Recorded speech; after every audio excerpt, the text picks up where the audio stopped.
Esta é a história do dia da Rádio Observador. Que metas têm os partidos para as europeias?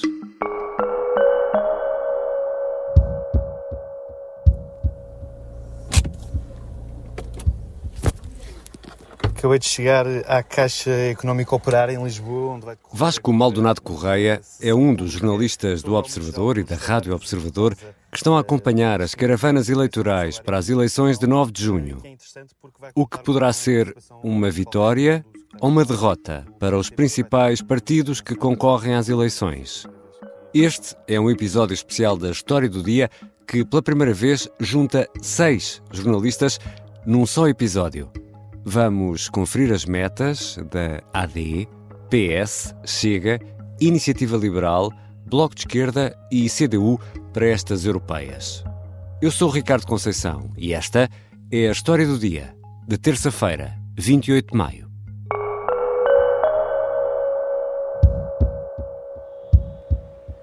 Bem-vindo, Vasco Maldonado Correia. E já agora, onde é que tu andas? Olá, Ricardo. Eu estou na Amadora, até porque a aposta da CDU é muito forte nesta região da Grande Lisboa. E esta é a nossa primeira paragem, é na caravana da CDU, que perdeu o deputado que tinha na Madeira, na Assembleia Regional da Madeira. E agora, Vasco, como é que vai ser na Europa?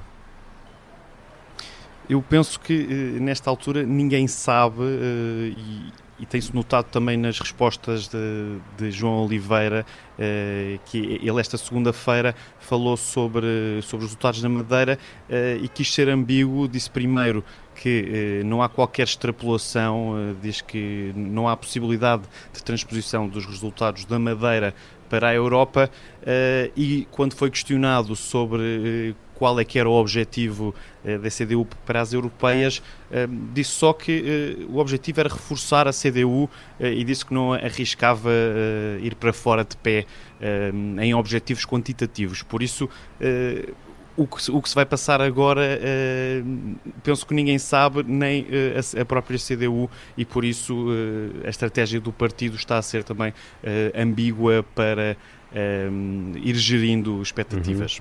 E se as coisas não correrem bem?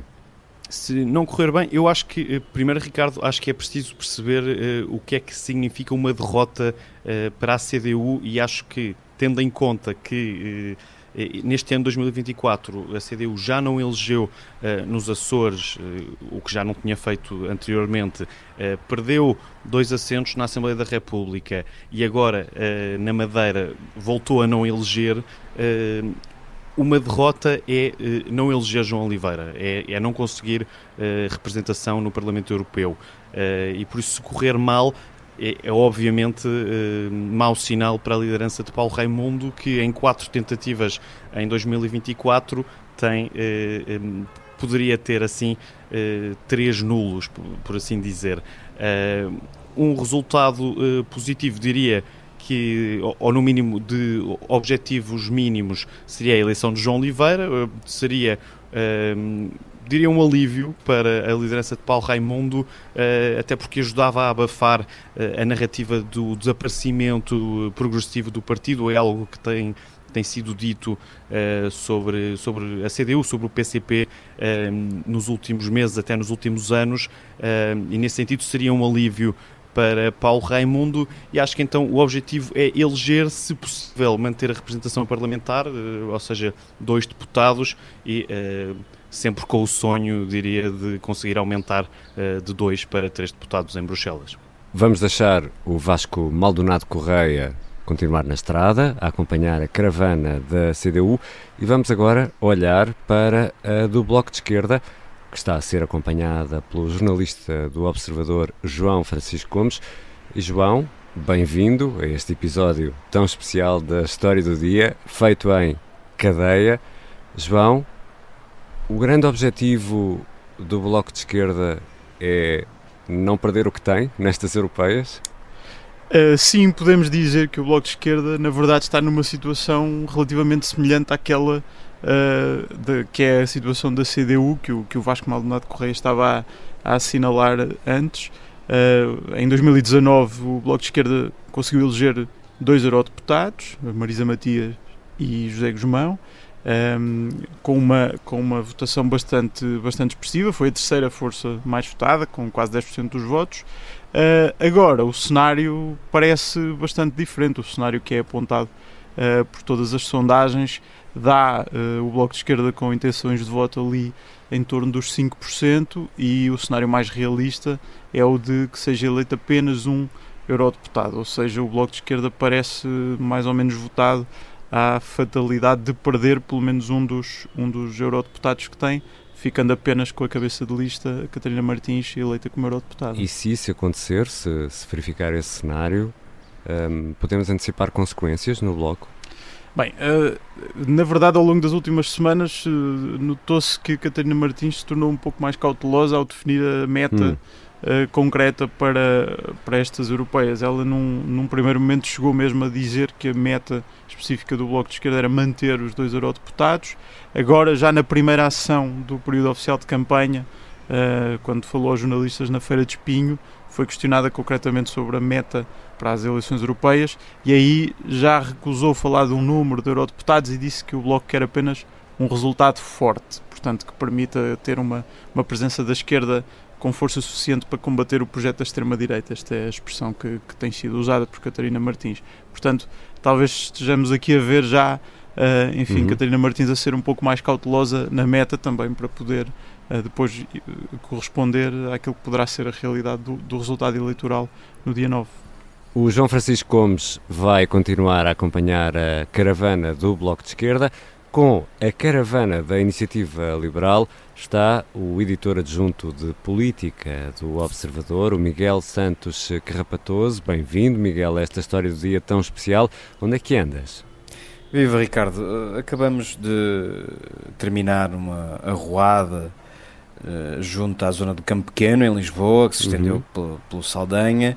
Uma primeira ação do dia, e teremos, mesmo a terminar o dia, um jantar no Beato, com intervenções de Rui Rocha e, claro, de João Coutinho Figueiredo. Nós estamos a gravar esta conversa meio da tarde de segunda-feira. Miguel, quais são os objetivos para a Iniciativa Liberal para estas europeias? Tem vindo a ganhar força a ideia de que a Iniciativa Liberal pode, pelo menos, morder os calcanhares ao Chega. Existe a convicção de que a pré-campanha correu francamente bem a João Coutinho Figueiredo, quer nas entrevistas que deu, quer nos debates em que participou. Por oposição, existe a convicção na Iniciativa Liberal de que as coisas não estão a correr tão bem a Tânger Correia do Chega, e as sondagens, é verdade, algumas pelo menos, dão a Iniciativa Liberal ali na casa dos 12, 13%, o que permite pelo menos sonhar com a hipótese de ficar muito perto do Chega. Claro que o grande objetivo da Iniciativa Liberal, e esse não é escondido, é eleger mais do que um eurodeputado, portanto ter pelo menos 2 eurodeputados nestas eleições europeias. Miguel, já temos falado também aqui na História do Dia sobre a performance da Iniciativa Liberal, nomeadamente do novo líder, de Rui Rocha. Se as coisas não correrem muito bem nestas europeias, haverá consequências a nível interno no partido? Ainda é difícil antecipar, mas há um facto evidente. Nas últimas eleições legislativas, o partido, apesar de ter conseguido manter os 8 deputados que tinha, não teve, ou pelo menos interrompeu, a trajetória da ascendência que vinha conseguindo em eleições sucessivas. Portanto, desde a alteração de liderança, é verdade que a Iniciativa Liberal não tem conseguido resultados de encher o olho. Nestas eleições, João Coutinho Figueiredo, antigo líder da Iniciativa Liberal, uma figura muito popular junto do partido, mas também fora das fronteiras da Iniciativa Liberal, testa aqui a sua força. Portanto, é verdade que um mau resultado pode fazer soar os alarmes na Iniciativa Liberal, porque pode ser significado de que a estagnação é estrutural e não é conjuntural, ou seja, há a tese de que Rui Rocha teve o resultado que teve por ser ainda um líder pouco experimentado, a quem as pessoas ainda não reconheciam capacidades de liderança nem ideias. tinha chegado ao cargo há relativamente pouco tempo. Ora, com João Coutinho Figueiredo isso não existe, portanto, um mau resultado nestas eleições europeias, e o mau resultado será seguramente a não eleição de João Coutinho Figueiredo, mas digamos que eleger também deixará um amargo de boca, portanto, tudo que não seja a eleição de 2 eurodeputados poderá ser sempre visto como sinal de que algo não está bem na Iniciativa Liberal. Pior ainda, se João Coutinho Figueiredo não conseguir ser eleito, então aí sim é um descalabro para o partido. E já voltamos à conversa com os jornalistas do Observador que estão na estrada a acompanhar as caravanas partidárias. Temos ainda de conferir os ânimos no Chega, no PS e na Aliança Democrática.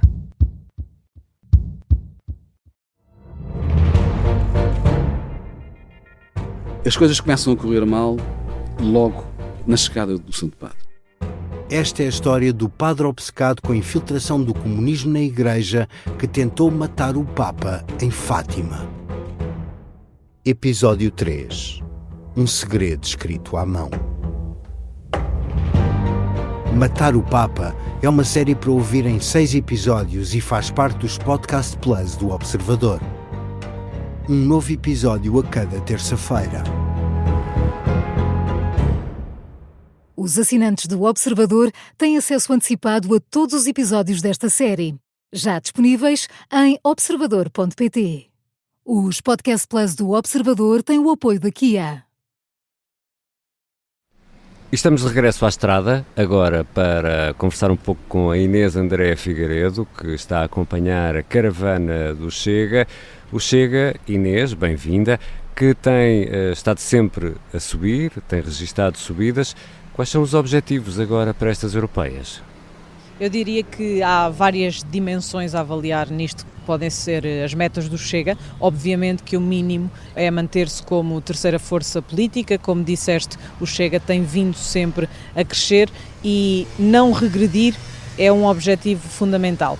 Isso permitiria, a partir de eleger um grupo de 3 ou 4 eurodeputados, um número mais ou menos por aí, se o Chega conseguisse manter a percentagem que conseguiu nas últimas legislativas. Tânger Correia, o candidato do Chega, já estabeleceu um número um pouco superior, falou em 6 eurodeputados, que é, por exemplo, o número de deputados que o PSD tem na Europa. Isto leva-nos à outra dimensão das metas do Chega. Quando André Ventura anunciou oficialmente o nome de António Tânger Correia, havia ainda muita euforia do resultado das eleições de 10 de março, onde o Chega conseguiu eleger 50 deputados, e como o Chega foi o partido mais votado em todo o círculo da emigração e alcançou mesmo o primeiro lugar no círculo da Europa, André Ventura resolveu aumentar a fasquia e dizer que o Chega tinha como objetivo vencer estas eleições. Na altura, o líder do Chega tinha acabado de dizer que tinha conseguido pôr fim ao bipartidarismo em Portugal, nas palavras de Ventura,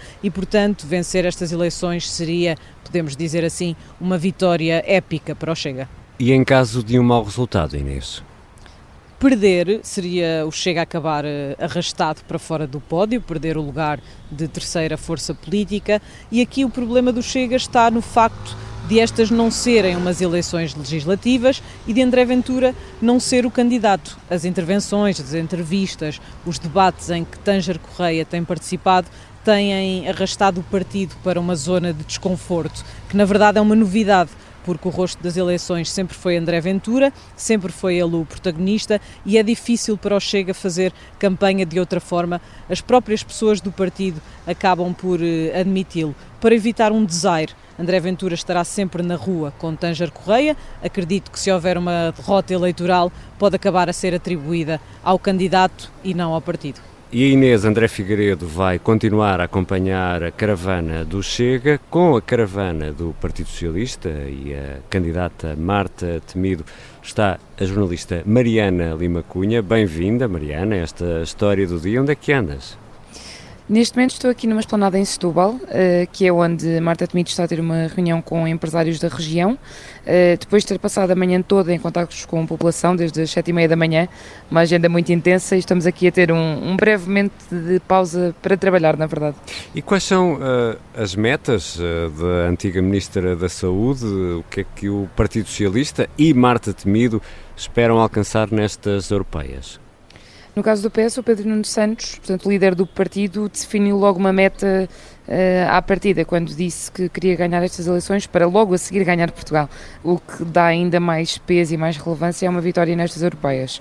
No PS, o que se vai dizendo é que é preciso ganhar, nem que seja por mais um eurodeputado, ao PSD. Porque, no fundo, a ideia que se quer passar aqui é um PS vitaminado, com força nacional, depois do resultado curto que teve nas legislativas, de derrotas nos Açores e na Madeira. No fundo, tem de fazer aqui uma espécie de prova de força. E, portanto, o PS sente que tem muito a provar nestas eleições, daí também ter escolhido uma candidata que se distingue pela notoriedade e, diz o PS, pela popularidade. Vamos ver isso nestas próximas semanas. A própria Marta Temido hoje ainda entrou numa brincadeira com os jornalistas, falando de uma meta de 10 eurodeputados, depois recuou e, enfim, disse que não queria fixar uma meta tão específica, mas que de facto o que interessa é ganhar. E o que interessa ao PS neste momento é mesmo ganhar e dar uma ideia de que ultrapassou o PSD. Exatamente, porque as experiências anteriores não têm sido famosas para Pedro Nuno Santos. Isto, mais uma escorregadela agora nas europeias, poderá abrir caminho a alguma contestação interna ou mesmo outro tipo de alteração na estrutura interna do PS? É possível que deixe os críticos internos um bocadinho mais à vontade para criticar a nova liderança, porque se o PS perder, vai cair um bocadinho na armadilha que Pedro Nuno Santos montou a si próprio. Claro que é verdade que as eleições europeias teriam sempre leituras nacionais, sobretudo no contexto em que as últimas eleições legislativas decorreram. Mas a verdade é que Pedro Nuno Santos fez questão de, por sua iniciativa, nacionalizar os resultados destas eleições, quando disse que queria ganhá-las para depois ganhar Portugal, e, portanto, é certo que se perder, enfim, tanto internamente perde um bocadinho de força, como externamente o PS terá mais legitimidade para dizer que o PS não ganhou a Europa, portanto não tem de estar a pensar já em ganhar Portugal, como dizia Pedro Nuno Santos, e que tem de o deixar trabalhar, governar, e certamente fará um discurso no sentido de dizer que o PS é que está a bloquear a sua governação no Parlamento. E, portanto, o PS tem bastante a perder nestas eleições, pelo menos em termos de fôlego e de força para a sua ação política, se perder aqui as europeias. E vamos deixar a caravana do Partido Socialista com a Mariana Lima Cunha e já estamos a ouvir uns passarinhos alentejanos. Rita Tavares, onde é que andas? Olha, acabou agora mesmo o comício da AD, desta vez com a participação de Luís Montenegro aqui no arranque da campanha oficial em Évora, num comício ao ar livre aqui no centro histórico da cidade. E quais são, então, os grandes objetivos para a Aliança Democrática, para a AD, que tem Sebastião Bugalho, um nome surpreendente como cabeça de lista? É ganhar, ficar à frente e, se possível, com uma margem que não permita voltar a falar de empates, como aconteceu nas últimas legislativas, em que a diferença em número de votos foi curtíssima e o PSD acabou mesmo com menos deputados do que o PS na Assembleia da República. A importância deste teste eleitoral das europeias para o governo é grande, tanto que é aguardada a presença do líder do PSD e primeiro-ministro durante a campanha várias vezes, além desta, logo aqui no arranque da campanha. E ele veio até baixar um pouco as expectativas ao dizer que é difícil ganhar mais umas eleições depois de ganhar 4 seguidas, referindo-se às eleições dos Açores, Madeira, as legislativas e novamente as eleições da Madeira. Mesmo dizendo isso, também diz que está confiante na vitória. Mas o que é certo é que o cabeça de lista da AD veio logo de seguida quase corrigir o discurso do líder do PSD, dizendo que pode ser difícil, mas é possível vencer mais umas eleições e afastando esse fantasma que paira sobre a cabeça da AD. E Rita, e se as coisas não correrem bem, a culpa vai para quem? Para Montenegro ou para Sebastião Bugalho? Se não correr bem, é muito difícil não pôr essas culpas diretamente sobre os ombros de Luís Montenegro e até em relação a Sebastião Bugalho, já que é uma escolha que ele assumiu como sua, muito individual e até contra algumas opiniões dentro do próprio partido. Se correr mal, isso significa que o PSD, que a AD, aliás, tem um resultado ou não muito diferente daquele que teve nas últimas legislativas, ou pior ainda, deixar o PS passar à sua frente. E isso cria um problema logo diretamente para Luís Montenegro, que tem uma fragmentação grande na Assembleia da República e tem tido alguns bloqueios, alguns projetos que têm sido aprovados, projetos do Partido Socialista contra a sua vontade. Também aqui em Évora disse que já a preparar o que fosse no dia seguinte, que qualquer que fosse o resultado das europeias continuaria a governar com a mesma dinâmica e o mesmo empenho. Isto já indica que não está interessado em leituras nacionais que saiam destas eleições, mas será muito difícil no dia seguinte, já que um cenário de derrota para a AD seria um peso insuportável em cima deste quadro de fragmentação política que já existe na Assembleia da República. São europeias, é verdade, mas o peso de uma derrota da AD poderia ser fatal para este governo de Luís Montenegro. Obrigado, Rita. Obrigada, Ricardo. Neste episódio da História do Dia, contámos com a participação dos jornalistas Vasco Maldonado Correia, João Francisco Gomes, Miguel Santos Carrapatoso, Inês André Figueiredo, Mariana Lima Cunha e Rita Tavares. Esta foi a História do Dia. A sonoplastia é do Diogo Casinha, a música do genérico do João Ribeiro. Eu sou o Ricardo Conceição. Até amanhã.